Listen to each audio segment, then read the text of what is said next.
Welcome to Let's Talk Jets Radio.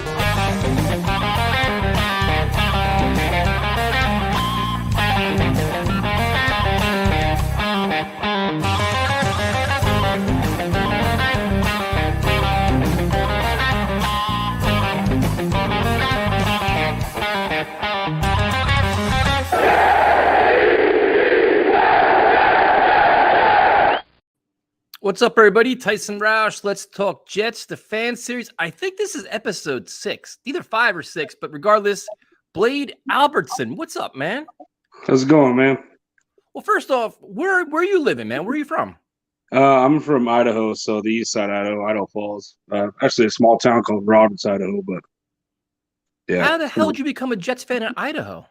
It's kind of a funny story that it's kind of reverse of what a lot of people have. Like, some people, their dad's a Jets fan, right? But my dad's actually a Denver fan, and he watched the when I was a baby, I was 2 years old. He watched the '98 championship game, and he actually really liked the Jets. Like, he felt bad for him. Like, little did I know it was out of sympathy. But every time they were on like prime time or whatever, he would turn them on and he would just talk about it. He liked him. And then I just fell in love with Curtis Martin. And anytime they were on, like, but it was before Sunday Ticket, I would only get the primetime games, or sometime I would get like a New England Jets. Right. I would always have them on. And then I would always watch Curtis Martin play, like back, like when I could start, recollecting stuff, So what year do you start remembering like football, like, or Jet football? I remember like the Curtis Martin stuff, like from 03 to 05, but the year I was like a diehard I remember watching the 2006 draft was the first time I actually was, I would read articles online, like anything I could find, YouTube. I would YouTube Curtis Martin highlights. I would, anything I could find. And I remember DeBrickashaw, Ferguson, and Nick Mangold in that draft, and oh man, I loved it. So now, so I mean, you actually went to a good part where the Jets were winning. They were winning football then, so you didn't really know the lovable losers that we knew for a while. Right. Well, I mean, my dad was telling me that, and I kind of heard you guys talking about like that '98 team, that Testaverde team. Yeah. Like, they were stacked really good. Yep. So I mean, I was born in '96, so I mean, before that '98 team was so good, dude. They were loaded on both sides of the ball. Bill Parcells, one, like, a Hall of Fame coach. It's just like, and it's just, they melted in Denver, dude. They just, like, everything that they didn't do all season long, fumbles, interceptions, blown coverages, it all fell apart. It was wild. Yeah. That's like, I was talking about that too, because that's kind of how I felt about the 2009 team when we lost in the Steelers. I don't think we were better than the Packers, but I mean, I just feel like we were a team that nobody wanted to play. Yep. And if we would have put it together in that first half, I think we would have steamrolled steamrolled Pittsburgh. Yeah, I mean, I was at the game, and it was like they didn't show up in the first half. They just didn't. And like, I'll just hate the play call before the half where Sanchez got stripped. They gave the touchdown. It was like, there was no, just run the ball, kill the clock, get into half. Like, just you don't need to do that, man. Right. But yeah, and that's how I felt. I felt like we had so much momentum rolling that season. Yeah. If we would have went to Super Bowl, and I think we would have won it. Yeah, well, I also think if Sanchez gets one more series, he wins the game too. The defense can get off the field, and that was always like, that seems like it's been like a bugaboo for the Jets defense over the years. Is like the big spot they can't get off the field. It's always like, there's always that one thing that always happens, and it drives you crazy. Yeah. So that being said, would you rather lose the AFC Championship game, or would you rather go to the Super Bowl and lose it? Oh, that's a good question, man. Because I mean, if you look at that team, the two teams we were playing New Orleans, who was hot. I mean, Drew Brees was playing great, and then we were playing Aaron Rodgers and the Packers. If we would have won, right? Yeah. Like, I mean, those are two tough teams. I want to get to the Super Bowl, dude. To lose there's heartbreaking, but just get there, man. Like, let your team experience it, enjoy that 2 week. Just your team finally making the pinnacle of football. I mean, oh yeah, you're on top. Yeah. But here's the question, though. Would you rather be at the championship game where the Jets clinch it, or would you rather go to Super Bowl? I think the championship game where they clinch it. Yeah. That's what I did. Yep. I got like Super Bowl parties here. I don't know how you are, but I'm sure it's all the same. Like, I would rather be home like with family, like all together, like talking shit to my buddies, like in the Super Bowl. But the championship game, I bet it's like at your home stadium for sure. Like, hopefully, and it's just rocking. Well, I think it's just to me, it's like, and like I had that choice the last couple of times. I'm like, I'd rather go to a championship game. We would get lower level seats, like near the Jets. I'm like, if they clinch it, I want to be a part of that, because that's like it. Super Bowl's commercial, man. It's like it's like I would go to Super Bowl town and maybe go to a sports bar there, but I wouldn't go to the actual game, because I just want to be able to enjoy it, focus on it, and like it's just. And it wouldn't all be Jets fans either. Like there's fans for like all other teams that win tickets to Super Bowl. Like, I don't know. I just don't think it would be as electric. I mean, there'd be a lot of Jet fans though, because it's been 50 years. I mean, but the ticket prices would probably be $10,000 a piece. That's the problem. Yeah, yeah, for sure. So what do you? So you remember? I guess you're like a Herman Edwards. You remember Herman Edwards' regime? I guess his tenure then, right? Yeah, but I wasn't really like following like the background like as I do now. Like I know everything about Saul. I know everything he does. I just knew like he was our coach. You know what I'm saying? And I actually did a deep dive into like Tannenbaum. I'm a huge Tannenbaum fan. Really? I like him a lot. Yeah. I think like a lot of his drafts, except for the end, were good. You know, he got quality over quantity in most drafts, I think. And I just think with him and Rex, they never meshed, and that's why he got ran out. Well, yeah, I mean, because a lot of people said that that Mangini was the big, like Mangini kind of built the team that Rex Ryan won with, like Mangini and Tannenbaum, And then Tannenbaum was always aggressive with contracts. He was always aggressive with trades. Like he was all about the big splash. He wasn't scared. Right. And I mean, if you are in that position that we were, like running deep runs in the playoffs, that's what you got to do. That's how we need to be in the years to come. You know what I mean? I mean, Joe Douglas built it right now. Yeah, but to a point, but I kind of disagree, because the Jets made some decisions where they were taking talent over character and integrity, and that didn't work. When you jettison a guy like Jericho Cotchery, when you do like that, and you bring other guys that aren't like right now, the Jets have a really young team with a lot of it's like high character, like all this stuff. Like those are the kind of guys you want to get, like Berrios. Berrios is the perfect example. That's the kind of guy you want to keep in the fold. Like in the past, they would kick that guy out and bring in whoever, and it was like, they got to keep in mind team chemistry. They got to keep in mind all that stuff too. I think there's a lot of stuff he did wrong for sure, but it was just like as I was growing up being a Jets fan, I just loved like the Revis bit. Like Revis is my all-time favorite player, and like Shaw Mangold. He got DeMario Davis the second round. Like he didn't work out for us, but that was a hit. You know what I mean? He got Hitman David Harris. I don't know. It was surprising that DeMario, they didn't bring him back, man, the second time, because he was playing so well. I think we all kind of assumed it. We all it was a foregone conclusion he was coming back, and they didn't do it. I'm like, wow, that's wild. Yeah, he definitely messed up, especially like there at the end, and then like his last couple drafts he missing. But like I'll forever be a fan of his.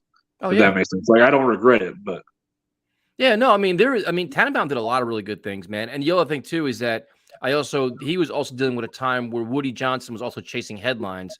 So I think his hand was forced sometimes where, I'm sure he didn't want Tebow. I'm sure like some of the other stuff that happened, I'm sure he didn't want to do, but Woody's like, listen, man, I need to sell tickets. I need to do this. I need more headlines. And for a while, the Jets were like that. And now it seems like Woody stepped away from that for the time being, but I think that was a difficult spot for general managers too. You don't think it's going on right now? Not right now. No, I don't think so. I hope not. I mean, because I think they when you bring in Joe Douglas on a 6-year contract, I think the only way he took this job, to be honest with you, is I think the Jets had a label around them. Like, this organization's fucked up. The owners, they do a lot of really stupid shit. And he's like, you know what? I'll come here, but I want the dream scenario. I want 6 years. I want to hire my guys. I want my power. I want this. If I get all of this, I'll come here. If I don't get this, I'm out. So I think Woody Johnson probably got a smack in the face. You know what? I better do this because my organization is a disaster right now.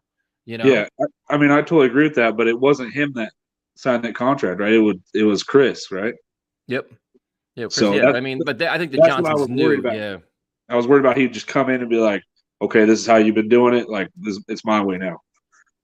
And like as soon as we start winning, especially, that's when I'm worried. He's like, "Okay, we got to go. We got to do this." Well, see, I'm not. If the Jets start winning, I have confidence that the ownership will stay out because that means the plan is currently working. If the Jets go like 5-12 this year or 6-11 and it's not inspiring, that's when I get nervous because I'm like, is this ownership going to be desperate? Because you know what? Fans are going to be pissed again. Sal's only been here 2 years, but they can't sell tickets. Like even right now, the Jets, like like the diehard fans are excited, but I'm sure they probably have a problem selling tickets right now because they haven't won anything. They haven't proven anything. Like Zach Wilson is still an unknown. And that's where you get nervous. Like right now, Woody Johnson's doing the right thing by embracing it. But the Jets have a rocky time. That's when you start getting nervous about this team. Right. And they have a hard time selling tickets. They let us down too much. I mean, how excited were we for Sam Darnold, you know? Yep. And we all bought tickets. Like I flew to MetLife from Idaho. But I mean, it was the Cowboys game and he tore it up, but still. I mean, how about it could have just easily been a 5-interception game from Sam Darnold and a loss. I mean, well, and that's the thing. It's like for the last few years, the return on the investment of going to a game, you don't get any because it's not cheap, dude. Like even like last year, I would go game by game, but I would buy tickets the couple days before because you're getting them at like $30 or $40 under value. But like other times when you go to the home opener or something like that, just say you get a decent seat. Say it's $100, $110. Parking's $50. Then you got your gas, your tolls, everything else. Plus you got to eat. You're looking at $300 a person. Yeah. And it's like, dude, and then you walk away and the first half of the game, you're getting your doors blown off or you're surrounded by opposing fans. And you're like, dude, I could sit home. Yeah, it's New England blowout. Yeah, but you can sit home and enjoy whatever you want to eat, whatever you want to drink. You don't have to drive. And you can, you know what? When you get that pissed off, you can change channel a couple times. Like you don't have to sit in traffic. Right. So if you constantly go to games, you're not losing or the product isn't good. Like, why do you want to spend it? Like that's why I get my season tickets up. I'm like, I'm tired of spending money on shit that there's no value to it. Like you literally can't give away tickets at the end. Like when the cold weather starts and the Jets suck, your tickets have no value. You can't even give them away. And you already paid for them. You already paid for them. Yeah. So you don't regret giving up your season tickets at all? No, dude. Because if there's games I want to go to, I haven't missed a home opener in probably 20-something years. There's games I want to go to. I'll always be there. But like, dude, how many games last year were you like, man, this game is gonna suck? Like we know we suck. Yeah. Or the whole Adam Gase experience. You're like, dude, this team's terrible.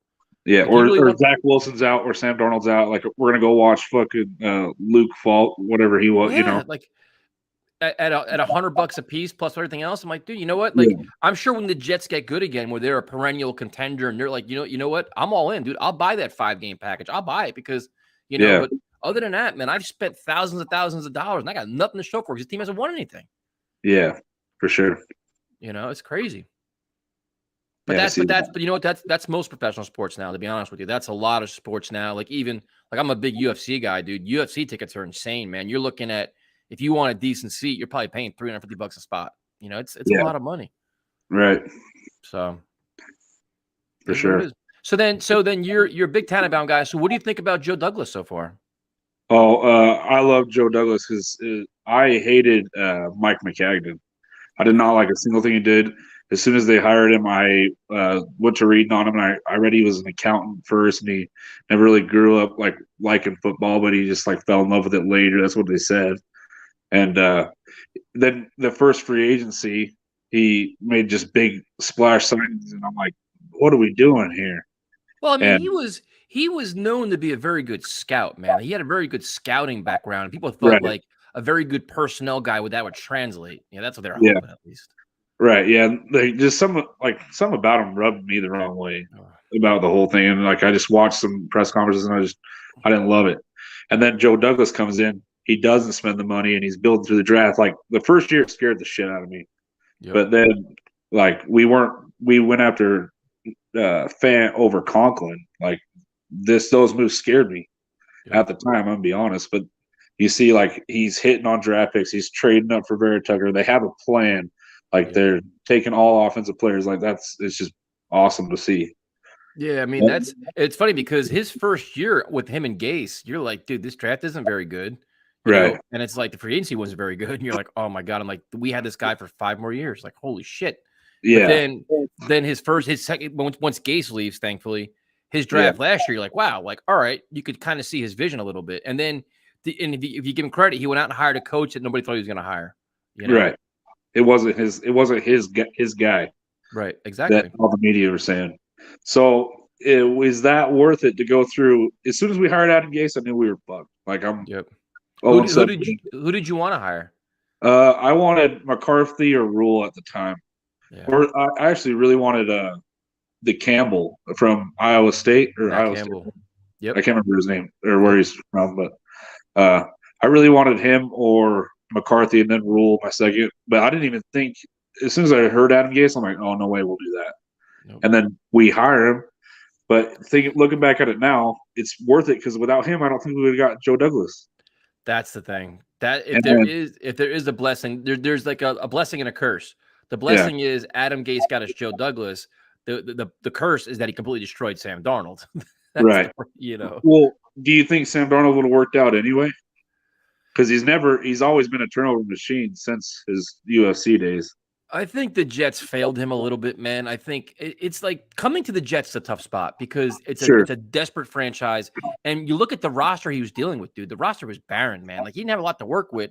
And then they take away his best receiver. They kind of mess around. The coaching isn't good. Like he probably shouldn't have been starting that first year.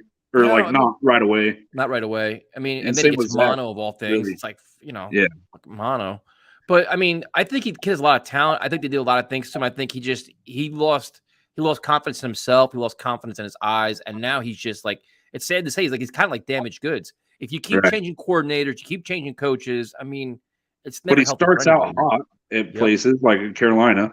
Did the same thing. I just don't know whether it's him or like his confidence gets too high. And he, like, as soon as he throws his first pick, he's like, oh man, here we go again. I don't know if he starts doing that stuff, but he did a lot of bonehead stuff when he was here, like bonehead picks. And I don't know.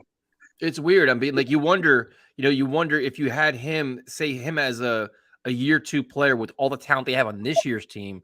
I mean, what he would have done. A different player. It's just they put him in a really bad spot, man. Especially in this market with this media and this fan base, because we're just tired of like settling for less, and we're tired of bad quarterback play. Yeah, and I mean that's another blessing, really, if you look at it. Because what if he didn't work out, and then we would have missed out on Zach? You know what I'm saying? Yeah, well, that's the thing, man. If you keep Darnold, you pick up his option. Look where the Panthers are right now. The Panthers, they traded for him. He played. They picked up his option, and now he's like an $18 million backup. And then you have this year's draft class, which was what? Kenny Pickett. Like, do you want Kenny Pickett to be your franchise guy? Exactly. Him, but that's right, man. Oh, for sure. Yeah, I don't know, but like that's the way I look at it. Is I mean, it sucked at the time. I wouldn't go back, but it's just a blessing because I love Joe Douglas. I think Robert Saleh is a guy. I think the people he brought in was a guy, and I really think Zach Wilson, he has all the measurables to take the next step and be an elite QB. Yeah, I mean, so what do you think are realistic expectations for this year? Because he had a rough year last year, but he's putting in the work. Yeah, he's putting in the work, and he's surrounded by so much talent, man. Yeah. So are you saying stat wise? Or are you saying not even stats, dude? Sometimes we get caught up in stats, but like, what do you want year two out of Zach Wilson? Yeah. So year two, I want the I don't want to see him throw a sky ball to J.C. Jackson, with no one around him. That's what I want to see. Like, I'm cool if even if he comes out and he throws a pick a game. Like if you can tell where where he wants to go, and he can see it, and he's like marching the offense down. Like I'm cool with that. Even if he's not lighting it up stats wise, and we're running the ball a lot, which I think we will. I think it'll be a lot like Sanchez. I agree. As long as he's a leader in that huddle, and he's taking control, and he's just not making the bonehead plays like the flip to Ty Johnson where he hits it. Like I don't want to see that anymore. Yep. I don't want to see him look lost. I can't tell you how many times last year he looked lost. Yep. Like there was times last year I'm like bench him. I'm like take him out, bench him. Like enough. Because I know you play to get experience and to grow, but there was times I think it was detrimental. Like this isn't helping him. He's going backwards now. Right. And fourth quarter he's throwing those rockets at their feet, wide open people, like worm burners. Yeah. Like, dude, this is terrible. But I agree with you, dude. I'm like, you know what? He's got a lot of talent. Just run the offense, man. You don't have to be a hero. Just get the ball out of your hands. Utilize all your weapons. Manage the game. But I think you mentioned a really good point. Become a leader. Become like make this slowly but surely. It's not going to happen overnight, but make this your team. Make them look up to you. Make them rely on you. Like, this is our guy. He's going to lead us. You'll get there like by the end of year two, then year three, like, you know what? This is my team. Here we go. Yeah. And then even like the Tampa game or the Miami game where people are coming in motion and he's like, oh, no. Like he's lining right people up or he's getting people on a snap, like to false start or like just stuff like that. Like that's huge to me. Yep. Like that's stuff we never saw to Sam Darnold. Yeah. Well, the other thing too, is I think the Jets did a really good job in two facets. The first thing is upgrading the tight end position is enormous, man. The Jets tight end position has been a garbage can for however long. Yeah, and now Dustin it's like, Felder, but right, and now he could have 3 options there. It's like you have 2 legitimate tight ends. I love Conklin, but I'm like, dude, that is your safety valve. That's a red zone target. They're going to help you in the running game. There's all kinds of options you can do there. And then they made the offensive line better with Tomlinson. I like Tomlinson a lot, dude. I think that level of nasty is going to be. This is much needed. They're going to be a little more cohesive of a unit. But I guess if you have a question, I guess it's Becton. Like, where do you think he's going to play? Left tackle or right tackle? I think he's pretty much stuck it right. Yeah, I think so too. And I think that's why they haven't paid Fant is because they're saying it's still a competition. But I think they're going to come out and pay him left tackle money, and like that would solidify it. But I mean, right, today's NFL, you need five dudes at all positions. Like, it doesn't matter to me if you're left or right tackle. Like, sure, eventually, I would love him to be a left tackle, but if he's a Pro Bowl right tackle, I don't care. Yeah, look at Lane Johnson. Yeah, but look at NFL defenses now, man. They're blitzing from both sides. Obviously, your blind side, your quarterback is important, but pass rushers are coming from all over the place now. It's like this is Chargers, Khalil Mack and Joey Bosa. Can you imagine? I mean, Khalil Mack's a little washed up, but I mean that's just one example. I always love. I wanted Khalil Mack so mad. There was a time the Jets were in a hunt to get him. Yeah, I was ready. I was ready to sell my soul, my car, my T-shirt. I'm like, take everything, just get him here. Yeah, and knowing McCagnon, I'm like, he's going to do it. He's going to give our whole draft. I thought him and Frank Clark too. I thought he was going to give him the number 3 pick. Yep. I thought he was going to do it. And I mean, really at the time, like you look, I mean, sure we got Quinnen, but I mean, the rest of that draft, he would have been our best player in that draft, I think. Yeah. So going back to the offensive line, though, I think Becton. I kind of agree with you. I think right tackle is where he's going to be. The fan thing is going to get interesting though, because if he's your starting left tackle in a contract year, he's earned his deal. Like, do you give him 2 more years? Like, he made that comment on Twitter where he's like, you could tell he's kind of probably not happy with negotiations. Yeah, starting left tackles don't come cheap, dude. And he probably says, listen, the average price is whatever it is, $12 million a year. That's what I want. I mean, so his $10 million this year is not guaranteed. And I'm sure that's what he's not happy about, really.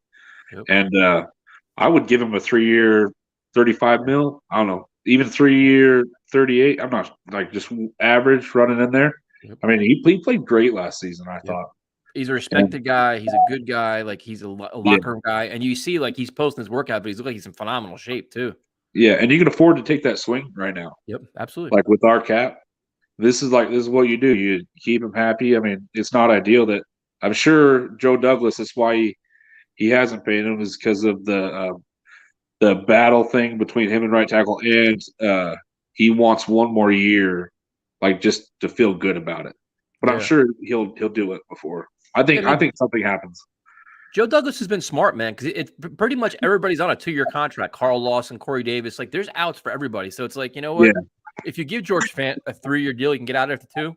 Go for it. Like, dude, like, offensive lineman right now, they have no depth. Like, they got to sign somebody else at tackle because you need a backup. But, like, he's one of your guys, dude. Like, he bailed the Jets out of a really bad spot last year. Because when Becton went down, I'm like, holy shit, dude, we are screwed. Zach's going to get killed. Yeah. And Fant saved him, dude. Yeah. And thank God we had Morgan Moses. Mm-hmm. Absolutely. And then what I thought that Fant was riding the bench. I thought he was coming off and being swing tackle. Yep. And he beat Morgan Moses out, and then he swapped, and now he's beating Becton out.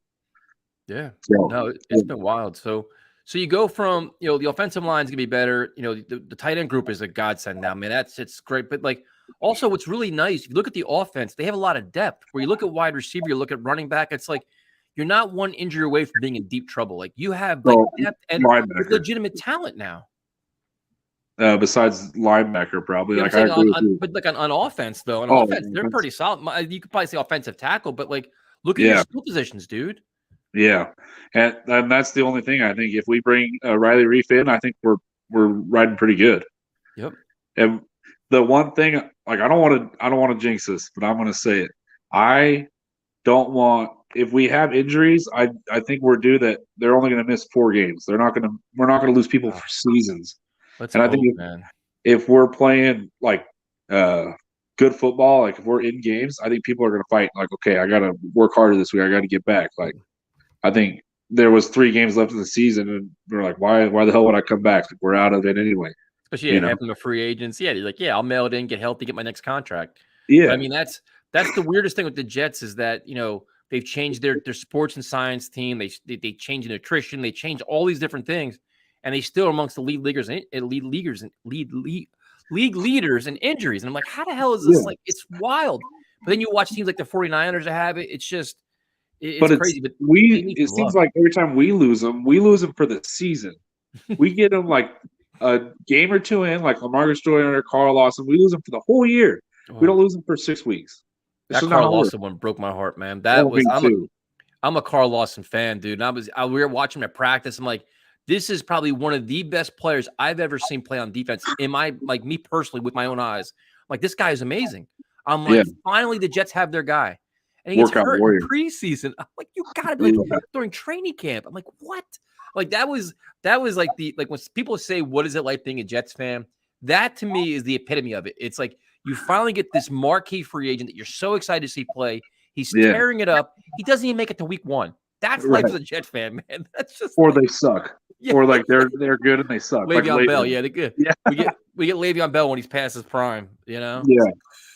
That's another thing I was gonna say. Do you think if Le'Veon Bell would have come in now, if he would have like all the same situation, but if he would have had Robert Saleh and Joe Douglas, you think he would have tore it up? Because like he was coming in at like 13% body fat. His second year, like, I think a lot of it was Adam Gase, and then a little bit of his attitude. Yeah, I think it was just. I mean, he got the money, but I think it was Gase was the offense. But I think he also lost a step too, man. And like we didn't want it. We were all such big fans of his. Like we didn't want to admit to it. But look, when he left the Jets, where he went to, he bounced around. He didn't do anything with like Kansas City, the Buccaneers. Like he wasn't really doing anything. How do you go from the Steelers, like how great he was playing, to just nothing? A year off. Yeah, I don't know, dude. Like you think it was that bit? Like I don't get it. It's a weird dynamic, man. I mean, the Steelers had that great offensive line too. They ran behind and like it was just wrong guy at the wrong time for the Jets. They paid dearly for it, and then it was weird how it all played out. Yeah, that's a classic Mike McCarthy move. Like to me, like I don't know if you're a Mike McCarthy fan. Like I'm not trying to talk shit on him or anything, but like, dude, I hated him. He drove me crazy, absolutely crazy. Yeah, like I didn't agree with the contract at the time. Like I was stoked to have Le'Veon, but like, damn, like I heard that. I thought it was a good deal for what he was wanting, but then I heard like the Ravens were the closest one next to him at like $7 million a year. We were bidding against ourselves. Like what are you doing, man? But dude, if you're even being honest, like I love him as a player, and last year he was a heart and soul of defense. Look what they gave CJ Mosley, like the money you gave for like a middle linebacker. Like that's good name, good leader, but is he what you really never needed played at the time? for us. No, he played his ass off last year, but dude, I like CJ Mosley, and like I think if that would have been the CJ Mosley of old, that would have been worth the contract. But you don't pay a guy like that going into his like early 30s that kind of money that long, Yeah, I mean so now you look at the offensive side of the ball. We like a lot of things. What do you think about this revamped defense, man? You got DJ Reed, you got Jordan Whitehead. They drafted Sauce Gardner. Did you like that move? Yeah. I am on record on here as a hot take saying they shouldn't do it.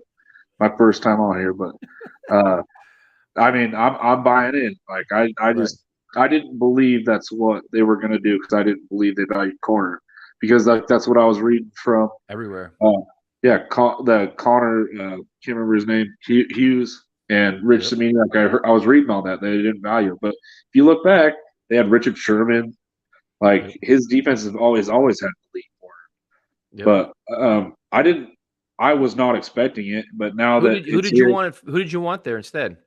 I wanted an edge, and like I wanted Thibodeau, right? Yep. But if you would have told me that they were coming out of that first round with Jermaine Johnson, Thibodeau, and Garrett Wilson, I would have thought Jermaine Johnson was 4, Wilson was Sauce was 10, and we were trading up for Wilson. But I mean, that's a great round. I would have been happy. I was shocked, dude. Like I was like the guard. I'm like you, dude. I'm not like an enormous draft guy. Like I know enough to be dangerous, but like I read everything you read. I listened to all these like analysts. They're all like, Salah's all about the pass rush. There's not a premium on corners. I'm like, all right, well then They got DJ Reed, so it's like, all right, like whatever. Like you've kind of figured out, like, all right, no big deal, Yeah, so Carter. I'm like, it's got to be. So I was thinking Jermaine Johnson at 4. I'm like, that's where they get him. Me too. So they get Sauce Gardner. I'm like, wow, okay. So then to me, 10 was like a no-brainer. I'm like, well, 10 is Jermaine Johnson. Like, it's got to be. Like, there's just no way, right? We read Edge all year. Edge all year. It's got to be here. I thought go ahead. 4 was going to be Thibodeau because I thought Thibodeau was going to be gone at 4, and that's why I thought we were taking Jermaine Johnson at 4. Yep. But they didn't value as much as we ready did. Yeah, and then they take Garrett Wilson at 10. I'm like, now what? I'm like, we're gonna wait to the second round for a pass rusher. I'm like, we are so screwed once again. Like I was livid. And it was not even a knock on Garrett Wilson because he's a very good player. But I was like, we need edge. We need a pass rusher so bad. I was freaking out, man. Yeah, it was kind of funny. I had a draft party. This is my brother-in-law. He's a huge Chargers fan. So like, I don't like doing that stuff with people who don't really watch, but he watches, and like we had our lives, right? And the number 4 picks comes across, and like as the commissioner's saying it, I'm like, Kayvon Thibodeau, and then like Sauce Gardner. I'm like, oh shit, and I'm like, we'll go to pick 10, and I'm like, all right, Jermaine Johnson is Garrett Wilson. And I walked out for the pick 10. I was like, I came back, but I was like I just couldn't control myself, and like I embarrassed myself in front of everybody because they know how big of a Jets fan I am, and I know nothing apparently. But we all know nothing every year. That's how Joe Douglas is. Well, that's the thing. It's like we've learned the last 2 years of his draft. Now we know what kind of players he values. We know what he looks for. Like we have a better idea, and we also realize that probably 95% of media doesn't know what they're talking about. Yeah, they don't know the plan. They're guessing about as much as we are. You know what I mean? Yeah. So you get Jermaine Johnson, which was awesome. What did you think about the Breece Hall pick? That's another one that surprised me. I thought it was Nakobe Dean. Me too. I was calling Nakobe Dean all day. I'm like, that's our biggest weakness right now is linebacker. Let's fill the hole. Like he'll step in, he'll grow with these guys. But I mean, knowing we know now it was all the injury stuff. But I don't hate the pick. I was just surprised. Yep. Like I love what they're gonna do with them. I think it's a 1-2 tandem, and I'm a big Michael Carter guy, and I was a little upset with it. But looking at it now, Michael Carter missed 4 or 5 games last year. Yeah, like he missed. Yeah, and that's what you're saying with the depth. Like they're just not going to allow that to kill them this year. Nope. If Breece Hall goes down for a game or 2, Michael Carter will step in and he'll run for $150. I bet. And you still got Tevin Coleman. You still got guys, but it's just like, this is like, I think the difference between this year's Jets team and other years in the past, it's like they have young, explosive, dynamic talent, which they haven't had that in a long time. Like they just haven't. Dude. Like we would probably try to oversell players, try to justify things. But I'm like, dude, our talent didn't match with the rest of the NFL. It just didn't. And Joe Douglas, now you add in the Elijah Moores, the Garrett Wilsons, all like, dude, like that's like they have a potential to grow together as a team. All young players growing together with their quarterback, that could be really special and dynamic, man. Yeah, and like you were saying that they would oversell people like the Mike McCadden draft, the Perry Nickerson. Oh, he's coming in. He's gonna be a starter. He's gonna be a killer. Like Kai Ply is coming in. He's starting. Yep, he had a sleeper pick, the dominant edge we've needed for years. That never panned out. Like it's just and like this year, Joe Douglas took a guy, 3rd, 4th round, like. We like them, but I mean they're not starting. Yep. No, there's a lot of depth, man. Yeah, for sure. So on defense, what is your take on Quinnen Williams, man? Like to me, it's like it's obviously a contract year for him. I mean, he's got to put up a monumental year for a big contract. He's got his 5th year option next year, right? Yep. But I mean, if you want a new deal, dude, you got to put up or shut up time. Yeah, I actually wrote a hot take about that. I think if Quinnen comes out this year and say, "Oh, what's a good year? Like a Pro Bowl year, probably 10 sacks for him. Mm-hmm. Like he'll want paid." If they do that, they're going to DeForest Buckner him and trade him. Whoa! They're going to trade him or they'll let him play on his 5th year option. But if he's unhappy, they'll trade him because I think even Saleh talked about it in Flight 2021. I needed a strong edge, like a strong player on the edge is coming on. Like I just don't think – I think he likes the inside pressure, but it's not worth like – $20 million if we would have paid JFM and if we wouldn't have played Carl Lawson, I think we would pay him. But that's just a lot of money to put on the defensive line.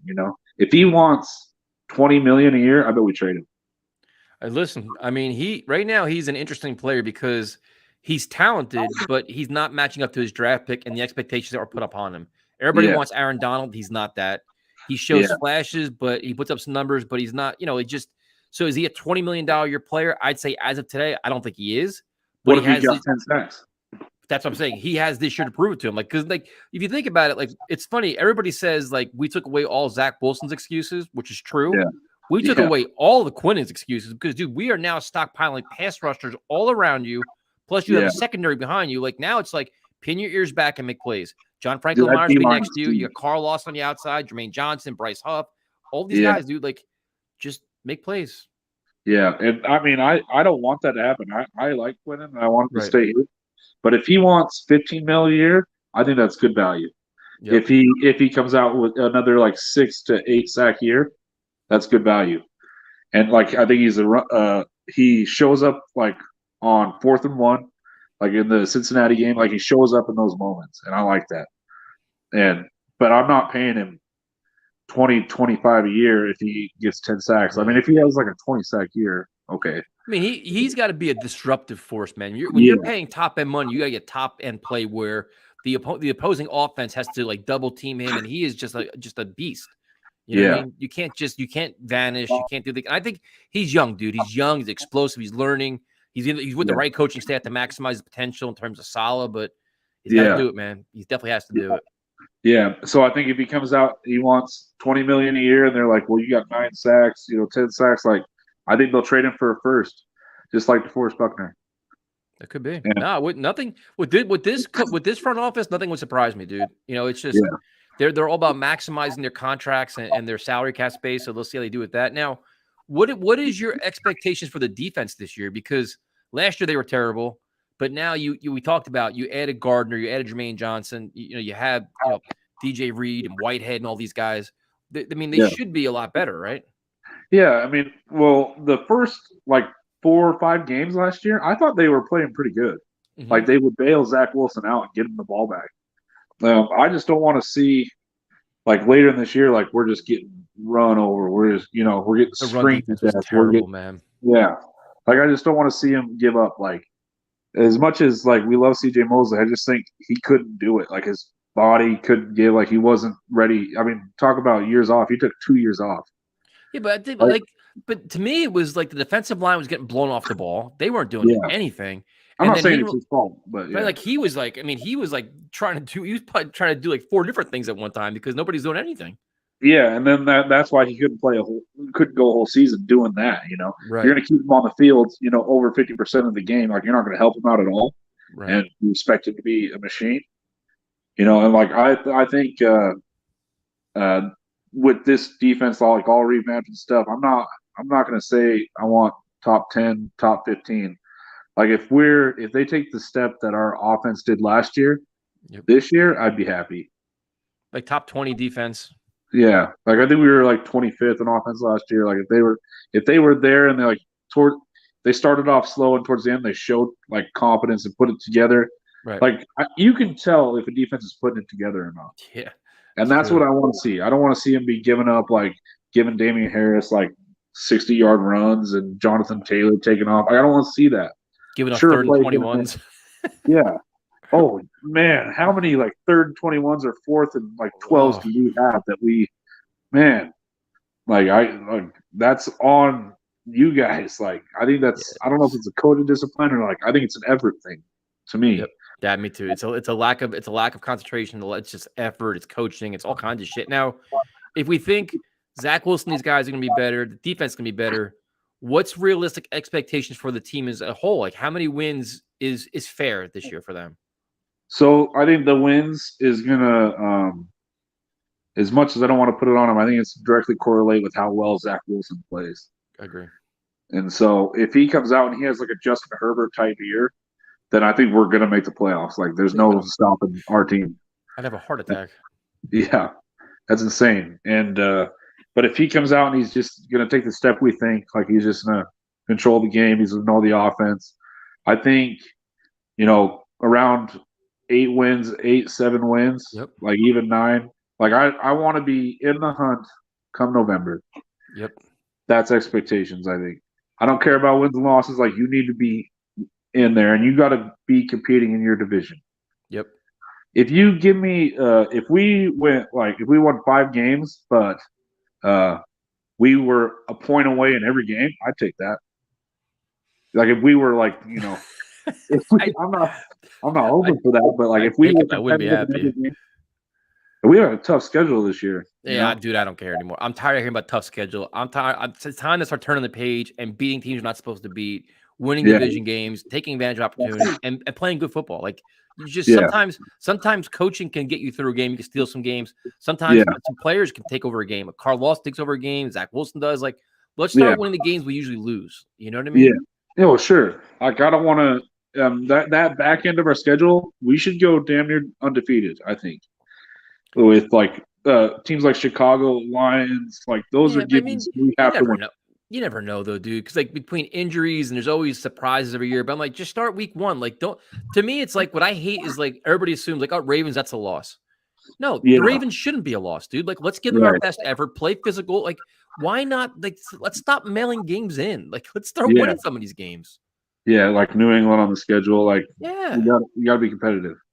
Oh, absolutely. So, like, and I agree with you. Like, to me, it's like I'm in that 7 range. Like, they win 7 games this year. I'm happy as long as Zach's playing well. But like, that's a good step. You go from say, you say 7 wins this year. Then next year we're talking this has got to be a playoff run. We've got to be in that 10-win range because you can't rebuild for 30 years. You've got to show progression, and there's too much talent on this team to not be, they have to be competitive.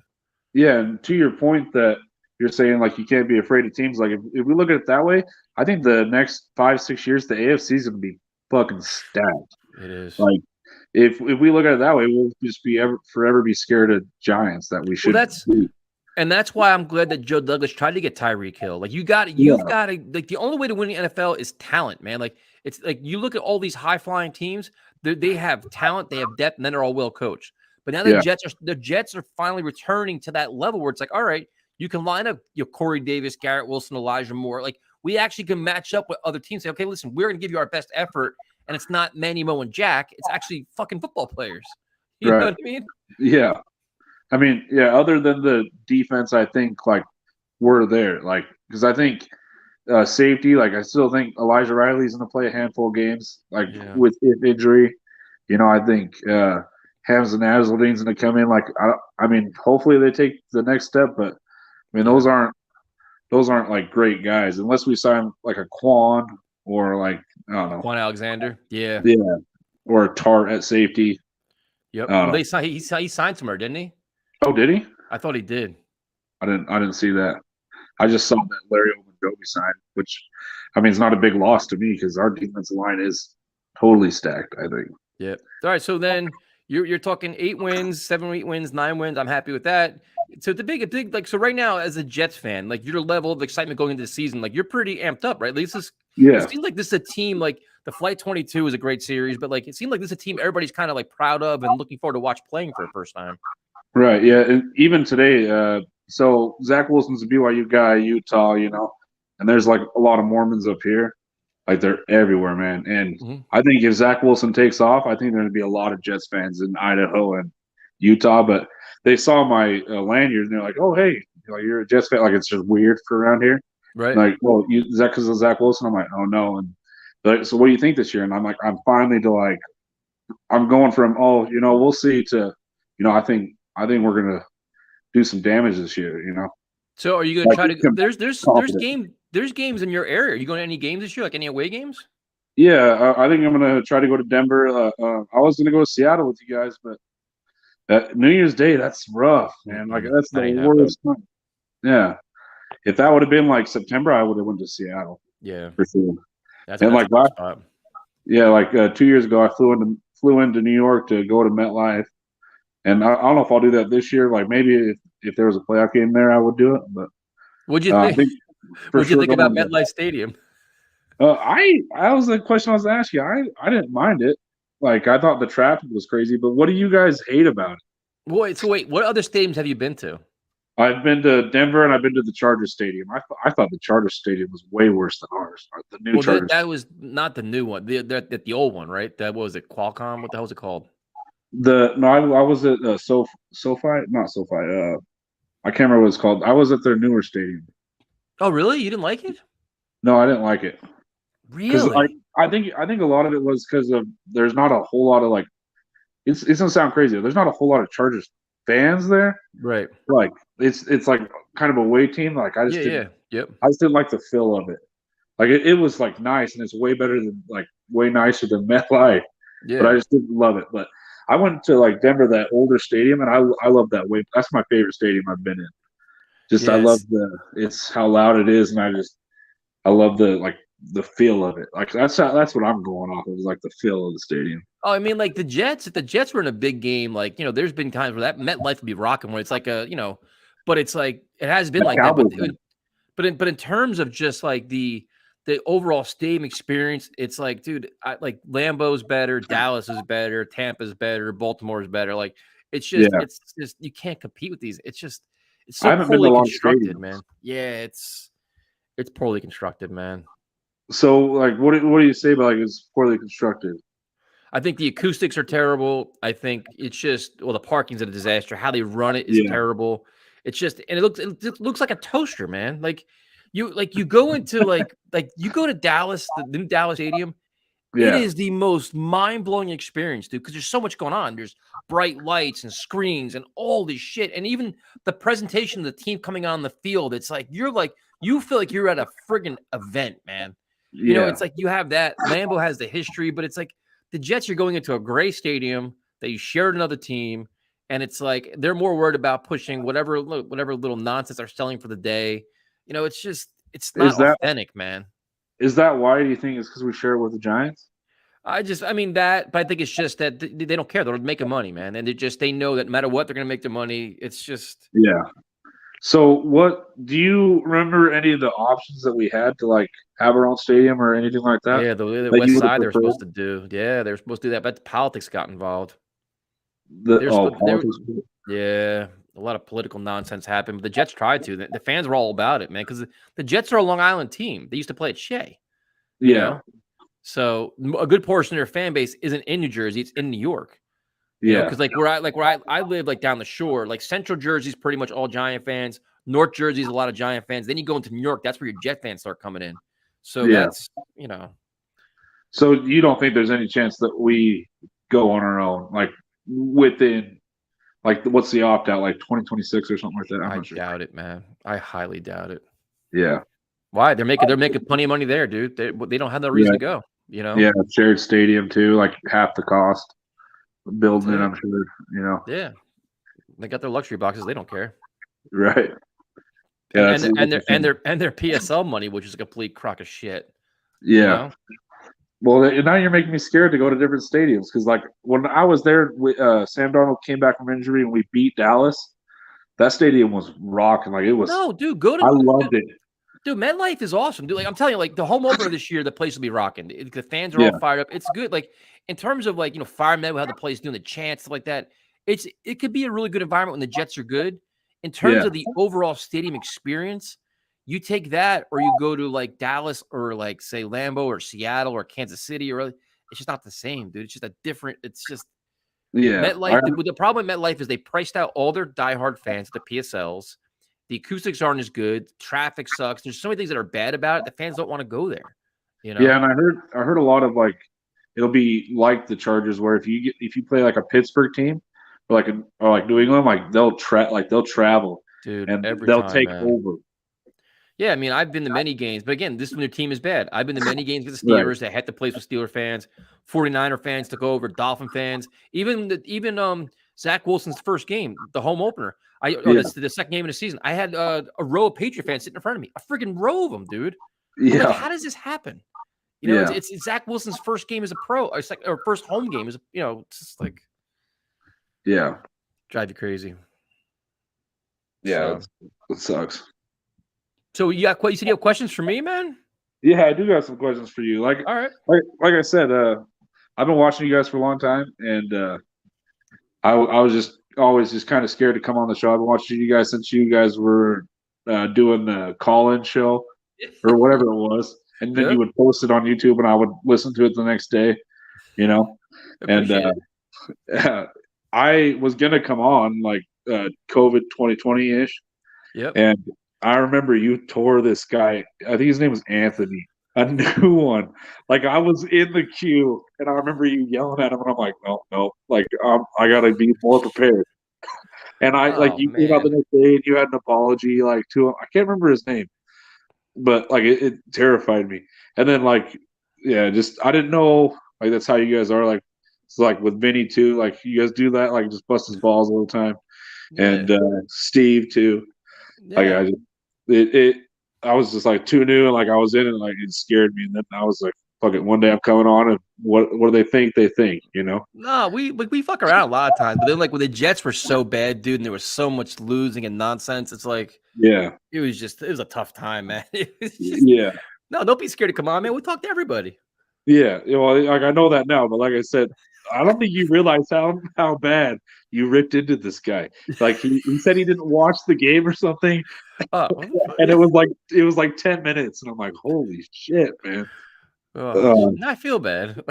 No, it's all good. You got an apology video for him and everything next day. Oh shit. How long have you guys been doing this? It's been a while, man. Well, the YouTube's only been like a couple of years. Right. I didn't know what YouTube even was. I didn't know how this shit even worked. Probably like 5, 6 years, 7 years. We literally did, dude. We had like a virtual studio. We'd all call in our cell phones, dude, and that's how we'd run it. We had like a little studio. We'd press buttons like that. We'd take callers on. We'd screen them. We did that for probably a good 4 or 5 years, man, or 4 years. Like a legit radio. Yeah, it was cool. It was like an online radio show, which was cool because, and we were blessed, man. We got we had a lot of players on, and like to me, like to get a chance to interview some of my favorite players of all time was mind blowing. Like I was a huge Aaron Glenn fan and Victor Green. Like to talk to them, dude, I was like, fuck, dude. I'm like all sweating and nervous and stuttering and shit, Yeah, that's how I kind of feel right now. I just feel like I shouldn't be on here. Like there's way more fans that have been following you longer and deserve it more. No, you're doing awesome. This is great. So that was actually one of my other questions. It looked like on your Instagram and stuff, like you had sideline passes. Is that how you met a lot of these guys, or? We got credentialed probably. What is that? Years ago. We got press passes for the Jets, so we could go. So were you like Connor Hughes? Yeah, Primetime was a teacher. He was off in the summertime, so he was at practice every day. And I took a lot of days off when I went too. We can, all the practices are closed to the public. We could attend those. So we had the same access everybody else had, dude, for, every day. As many days we wanted to go, we can call Jets up and say, hey man, I'm coming in. All right, you're in. Let's go. That's it. So why did you stop that? Well, we didn't stop that. We didn't necessarily stop that. The problem was the Jets kept playing like shit. And we just had enough, dude. And we couldn't, there's rules with the Jets. Like you gotta follow certain rules to keep your press passes. We were usually pretty responsible. We didn't go crazy with our cursing and stuff. We kept it kind of real. But when you had the whole Adam Gase thing, dude, it's like, this is nonsense, man. Like this is terrible. Like you can't bite your tongue. You can't, you just lose it. I'm like, you know what? Fuck your press passes. I'm tired of watching this football. Like I'm tired of being embarrassed. I'm tired of this. Like you just get tired of it, and like primetime, it wasn't really primetime's fault. It was more my fault because the shit I was doing, I had it. I couldn't take it anymore. Enough's enough. Like, and so then we did, we did the whole, we interview Coach Gase every week with the donkey mask. When we interviewed when we did the whole Chris Johnson thing with the clown mask, that was the end. I mean, I knew when we did that was scorched earth. That was they were watching you. Yeah, man, they watch everybody's shit, dude. The Jets know what everybody's doing. They know what every YouTube channel's doing, especially the ones that are getting more views. They know what's going on. So when you start crossing a line, they'll pay more attention to you. So it's not that you were. So did you get to ask Adam Gase questions and stuff? No, we were there. We didn't get a chance to ask any. The rule was we can be there. We just couldn't ask any questions to anybody. But we can get player interviews. Like we did a lot of player interviews, but we never got any coaches. I mean, we had access to a couple coaches, but not a lot. It was just like they kind of kept us at bay. But I was like, dude, I don't want to ask Adam Gase any questions. I'd rather talk to all the players. That's the cool part. See what's really going on. Yeah. But then you realize quickly that the players aren't going to give you anything. They're not going to tell you anything. It's just like, all right. So then instead of asking them the same question everybody else asked, we would ask the players about what do they do in the offseason? What's your training like? What's this? What's that? Like, how do you get stronger? How do you get faster? Like, who do you look up to? Who do you like? Different stuff like that, because you want to be different and interesting, and they're not going to give you any X's and O's stuff anyway, Yeah. So you lost it for the stuff on this show, not the stuff you asked. Oh yeah, no, it was the shit we were doing, man. And we were like associated with the NYSF magazine, like those guys, like because Kevin was one of the writers and he was one of the heads and like they were doing all like the the fire gay stuff. So they went from they're seeing that stuff to me going off the rails every day, yelling fire this clown, everything else. They were just like, it was just too much, man. And it is what it is. But, it's like, but it's like you got to be true to yourselves. Like, as we're fans, dude. I'm not fucking ESPN. So, as a fan, if I'm pissed off and you're pissed off and we're tired of seeing this, should I act like I'm not? Like, what? Yeah, that's one thing I always thought. If I ever like was in that position, like even with Robert Saleh in the earlier year, I wouldn't hold my punches. Nope. You know what I mean? And like that's what I was guessing why you guys lost your stuff. I didn't know if you asked somebody. We went off the rails. And it's the other thing too is like, it's funny because we had access to pretty prominent players, but there was a list of questions only questions we could ask. Like there was a very, very popular player that I was able to interview, and the only catch was I couldn't ask any football questions. What? I'm like, wait a minute. I'm like, you're a star in the Jets, and I can get a 20-minute interview, and I can't ask any football questions. Well, what the fuck? Like, can you imagine you guys listening to the interview and be like, wait a minute, you didn't ask him about this or this? I'm like, no, we taled about like what? Gardening and fucking, movies and like, could you imagine? You're a complete fraud. Right. And that's the kind of shit that started happening. I'm like, dude, this is ridiculous. Like, I don't want to deal with this. That's not what this is about, For sure. And then I was wondering how you met Primetime and Tyrone. Primetime actually emailed us, man, because like I was going through hosts. Like I actually started with Jet Nation Radio. We started there, right? And that's where I started. And then it was just like Dennis was really, really good. But I'm like, maybe it's time to branch out on my own and kind of see what else we can do, So we did our own like Let's Talk Jets, and then getting somebody that can commit week in and week out over the years it's not easy, dude. And to know what you're doing and do all this stuff. So we had other hosts, and then Kevin emailed us and said, hey man, like I'm like a huge sports nut. I'm a writer. I'm this and that. I just want to get involved any way I can. So I'm like, you know what? Try if you want to screen our calls, because we were getting so many calls. Like if you want to do that and you can come on, and that was it, dude. I never even met him. He just started screening calls for us. Then we hung out one day. We all hit it off. And then Tyrone was a caller. Tyrone used to always call in. Really? And yeah, he was like, this is when we were like being like professional, because we had like the press stuff, so we didn't curse. We weren't supposed to curse on a radio show. That was or drink on it or anything. Yeah. So then Tyrone would come on. He'd be like, oh, these fucking. I'm like, dude, we gotta like. But then like we made a change, because I'm like, you know what, this not cursing stuff's ridiculous, because it isn't like if me and you had a beer in the parking lot. Yeah, this is how I talk, dude. Like I don't like. We're talking football, dude. This isn't talking like we're not in the office, Right. So I'm like, let's change it. Let's just go say whatever we want. And then Tyrone would like blossom, because now he was like, it's like you unleashed the floodgate with him. Yeah. And that was it, dude. He was, I'm like, you know what? He's a good caller. And I'm like, it's good to have like 3 hosts, man, because if somebody's sick or can't make it, whatever, we can keep like all doing things, Right. And that was it. That's how he got a part of it. Oh, that's awesome. And the funny story. So the first time I met him was at the Jets had they did a joint practice with the Redskins down in Washington. So we all go down there. We had press passes for that, which was super cool to be like on the sidelines for all that. So Tyrone met us there. Could you let anybody in? Huh? Could you like let Tyrone in with you? Oh no, they had like all security and stuff like that. So then after the practice, I meet Tyrone for the first time. He's like 6'7", like an enormous dude. He picks me up, dude, like a rag doll, like doop, big hug, like just like lift me off the ground, like no problem, like a little like I was like dust. Yeah, like, dude, he was such a cool dude, man. But he's so big and strong, man. It's crazy. Yeah. Oh, that's crazy. All right, I have one more question here for you. I can't remember what it was. Sorry, I gotta go through my notes. I wrote it down earlier today. Oh yeah. It's not really a question. It was just kind of something cool I noticed, like watching your fan interviews. how cool is there? Kind of crazy is that you have a guy like Bubs who's like at the end of Rex Ryan era, and then all the way to Afram, who's done it all and seen it all. Like that was like you even listened to Bubs last night or like a couple nights ago. Sorry, it was crazy to me that he wasn't there for like the Rex Ryan part of it because like that's what sealed me in. Yep. And like that made me feel old. Dude, like, it's cool. It's you guys have a broad network. Dude, it's fascinating. Like even like the guy Kevin that we started off with, he had stories going way back to like Richard Todd and like the early 80s. And it's like, to me, I find that interesting because now I'm learning stuff too, because I watched the shit on YouTube. I didn't see it. So then like you go back and like they're telling you their opinion. Like even like opinions on Joe Klecko. Like, yeah, I don't like you hear more about it and you learn more from a fan perspective other than all this stuff we read in like wherever the papers and stuff. Right. And that's where I'm learning a lot from like you guys because like that 98 team, like as soon as you said like you thought they were the best team like in the league, I did all sorts of research and I was like watching Testaverde highlights. Like I was just digging up like our drafts and stuff. And I think it's cool like from like you, Afram, and like Green Bean's a big one. Like I know he's not part of the show, but he did like a lot of like Klecko, Gassino stuff. Like I just learn a lot from him.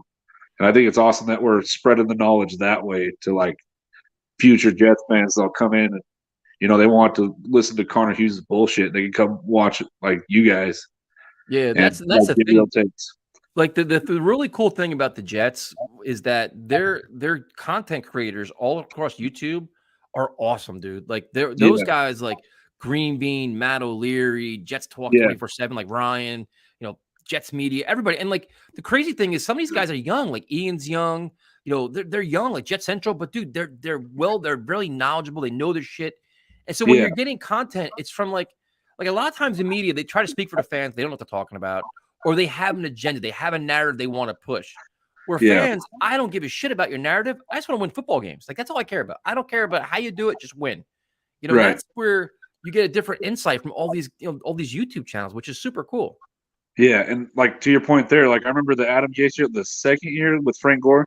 Someone wrote an article like, "Oh, fans should just embrace Frank Gore and just and enjoy it." Fuck that! Like I don't want to see. I don't want to see off the rails. Yeah, like, I was off the rails. I wanted Blau to come in and you're like, we're gonna feed anybody. Let's feed somebody like that. Yep. Like I'll embrace that. Like and that's like there's just so much that pushed me over to the edge. Like okay, I gotta get away from like NFL Network and like get real people. Like it feels like. Well, that's what made us do more of this was like we started talking to more and more fans, and they're like, yeah, like you guys. And then we have the fans that come on, talk to us, and like everybody's sharing the same opinions. Like, all right, you know what? This is the way it should be. Like we all, we know what we're watching. Like we always joke around, like, don't put a skunk in front of me and tell me that's a cat. No, I know it's a skunk. I know exactly what it looks like. I've seen it for 30 years. Like we've seen so much shitty football, dude. We know what it looks like. You know what I mean? Like, don't tell us what we don't. We already know what it is. Right. And I mean, we may differ in opinions too. Like, we don't want Sauce. Like, we want Sauce Gardner, but like, he wasn't my pick. Like, that's fine. But we're still at the end of the day, we all have the same vision, and we see what they're doing. Yeah. So, and I think the one thing is that Saleh and Joe Douglas are getting the benefit of the doubt now. We could actually buy into what they're selling us because you can see the blueprint, you can see the chemistry, you can see what they're trying to accomplish now. It's not like we'd always just joke around the trust the process with McCagnon. Yeah, he didn't have a fucking process. He didn't know what he was even doing. But these guys, you can see how they're structuring contracts. What how they want to put together their offense or defense. You could buy into this at least. Yeah. So, and that's one question Fred asked earlier. Sorry to just keep rambling, but I don't care. The Adam Gase, his biggest thing was like square peg, round hole, and how much of that, like, I'm not gonna lie, at the beginning of Saleh's like first 4 games, I thought he was gonna be the same kind of guy. Like he was preaching it. Like there was just certain things. Like I didn't know how, like all the shit going on with Denzel Mims. I'm like, like they're just pushing their scheme through. Like they believe in their scheme. Like no matter, they're not adjusting at all. And then later, like he took out Van Roten. He learned. Yeah. That's dude. Like if you watch early on in the season, like we were saying, listen, he's a rookie coach, but he's doing some really stupid shit here. And his press conferences were brutal. Like we were roasting the hell out of him because I'm like, dude, like you can't be telling us this but they did adjust throughout the season. I think he started to learn. His personality started to come out. He started to hold guys accountable. And then if you watch the Flight 2022, Ulbrich admitted to making mistakes. He's like, you know what? I didn't maximize my players' potential. So I think they all learned on the job last year, but there were some painful spots, man. It was like, oof. Yeah, which I mean, I can handle that. Like I'll give a guy a second chance. Like I'm. Well, as a rookie, it was there. It's a first year coaching staff, but a lot of first year coaches. Like a lot of guys, their first time in the job. I mean, not Ulbrich, obviously, but so you give him a benefit of the doubt. But I think Saul learned he's got to handle media a certain way. He figured that out now, and I think he realizes the message he portrays, how the fans are going to react too. Like he sees the shit we're doing too. He's like, all right, we gotta stop doing that. Yeah, different here. Yeah, it's much different here. And even like Michael LaFleur, beginning, we all wanted him. Like we were pissed, and then gets in the booth, like whatever happened, gets comfortable. Yep. Now we love him.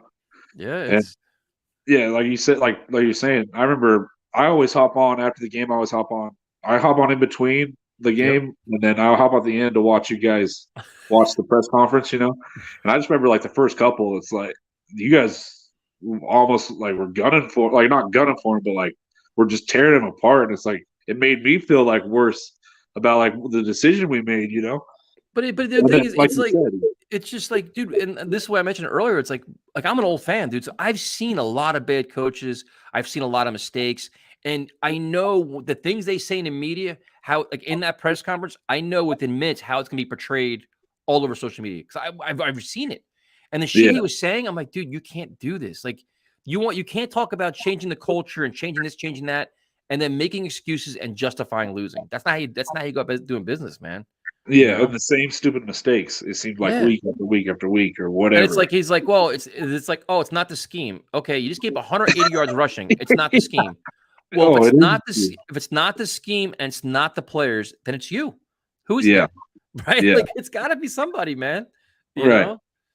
But he definitely improved, man. Like you have, it's like a really good feeling surrounding the team. But the one thing is with Jet fans, man, we hold everybody accountable. We do because we just want to win so bad. Like we deserve it at this point. Like we put our time in. Like dude, like right now, is like how would you describe life as a Jets fan? Like how would you describe that?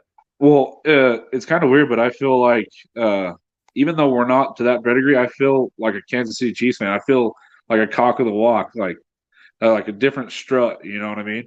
Yep. Like like we haven't done it, but I'm happy. Like I'm positive. Like, but overall, like your entire life as a Jets fan has it been though? Oh, not that way. Like last year, like I was excited for what's going on, but like deep down, I knew like something's gonna happen. Like the Sam Darnold lately years, like I thought Sam Darnold was gonna be a dude, but deep down I knew like this ain't no team that's gonna go on a deep playoff run. Yep. You know, and like now it's just I'm excited to get on and watch football on Sundays. Like I always am the first couple weeks, but now I'm hoping that like I feel like we're gonna be week 16 and excited to kick that game on. Yeah, no, me too, dude. I'm like, because usually it's like something we knew last year we were going to suck. Like this year, there's legitimate hope. Like you know what? I can't wait to see like Sauce Gardner play and Zach Wilson, like all these guys. Like I'm looking forward to like, and they're all young, man. And like the cool thing is like there's quotes coming out from like the veteran players that's got to make you happy. Where you hear like Ozama or Whitehead say, you know what? These young guys are working so hard, it's making us work harder. That's like, dude, we've never had that before. Yeah, and like them comparing it to the Bengals, like him especially, or like CJ saying like this is a lot like Baltimore, like it just feels different. Yep. Like I just love hearing that kind of stuff. Yeah, for sure. But no, it's awesome, dude. Well, first of all, thank you for joining me, man. I definitely appreciate it. And are you on social media, man? Can anybody follow you anywhere? My Instagram is just Blade.Albertson7. Facebook, same thing. I don't really have a Twitter right now, but you're smart. If you want to follow me, you can, but I'm not like a content creator or anything. Like I said, I appreciate bringing me on. Like I don't feel like I should be here. Like I'm a big fan of you guys. So no, dude, it's all you did great, man. We're just fans, dude. If you ever come to a game or we're at a game, we'll have some beers, we'll hang out. That'd be cool. Yeah, like I can't wait for that to happen. I thought it was gonna be Seattle this year, but maybe next year because I was looking into Green Bay, but that's a lot of money to fly in and pay the tickets, dude. I don't get it. Dude, we kept telling everybody like we want to go, and I looked up yesterday. The flight was like $700, and the rooms are like $400 a night. And I'm like, for Green Bay, I'm not shitting on Green Bay, but I'm like, dude, for the money we're going to spend to go to this, I can go back to Aruba. Like yeah. So one of these days they'll play like, I don't know, Vegas or something, even though it'll be expensive too. But we should all sit in the same section. Like it'd be cool. Yeah, no. Someday. Yeah, we're gonna be organizing a lot more stuff now because now the world's coming back to normal. We're gonna start organizing a lot more stuff. Where we could all like go to games and do shit, and even at MetLife, like the home opener, having a big tailgate. Like we're gonna do all kinds of cool stuff. Right. Cool. Well, Blade, thanks, John, man. I appreciate it.